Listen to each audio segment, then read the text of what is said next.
আজ সকাল থেকেই আকাশের মুখ ভার, মেঘ রোদ্দুরের খেলা চলছে। সূর্যি মামা কখনো এক ঝলক মুখ দেখাচ্ছেন, আবার কখনো মেঘের আড়ালে লুকিয়ে পড়ছেন। আজ বৃষ্টির দিন, কিন্তু থেকে থেকে রোদও উঠছে। রবিবার, মনটা সকাল থেকে উড়ু উড়ু। তাই চললাম দক্ষিণের একটা ভালো রেস্টুরেন্টে। দক্ষিণ কলকাতার একদম নিরামিষ রেস্টুরেন্ট গোপালাসে যাচ্ছি। ওরা খুব সুন্দর করে ঠাকুরকে সাজিয়ে রাখেন। জগন্নাথ, বলরাম, সুভদ্রার মূর্তি আছে ওখানে, নিত্য পুজো হয়। ঠাকুরকে সুন্দর করে সাজিয়ে রাখেন। এই হচ্ছে গোপালাস, হাজরার কাছে, হাজরা রোডের কাছে।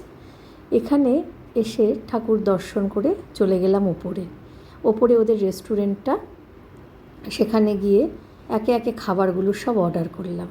এই হচ্ছে তন্দুরি মোমো। তন্দুরি মোমো খুব সুস্বাদু একটা আইটেম। তারপরে তার সঙ্গে সঙ্গে আরও কিছু নিলাম, সয়া চাপ, মেয়ের পছন্দের নুডলস, চিলি পনির, আর তার সঙ্গে আবার কাশ্মীরি পোলাওও নিলাম।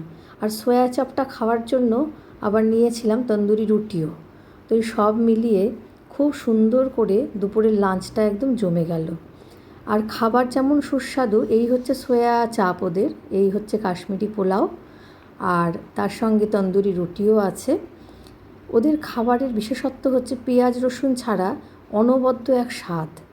এটা আপনারা যদি যান কখনো দেখবেন, খুব ভালো লাগলো খেয়ে। আর আমার রেকমেন্ড করা একটা অন্যতম ভালো রেস্টুরেন্ট হচ্ছে এই গোপালাস দক্ষিণ কলকাতার হাজরায়। চিলি পনিরও খুব সুস্বাদু ছিল, আমার মেয়ের খুব পছন্দের ওদের নুডলসটা। সব মিলিয়ে দুপুরবেলার লাঞ্চটা একেবারে জমে গেল। তাই আপনাদের কাছে রিকোয়েস্ট করছি, যদি আমার এই ব্লগটা ভালো লেগে থাকে অবশ্যই লাইক করবেন, সাবস্ক্রাইব করবেন আর শেয়ার করবেন। সবাই ভালো থাকবেন, আনন্দে থাকবেন। আপনাদের ছুটির দিনগুলো সুন্দরভাবে আনন্দে পরিবার পরিজনের সঙ্গে জমে উঠুক, এই প্রার্থনাই করি।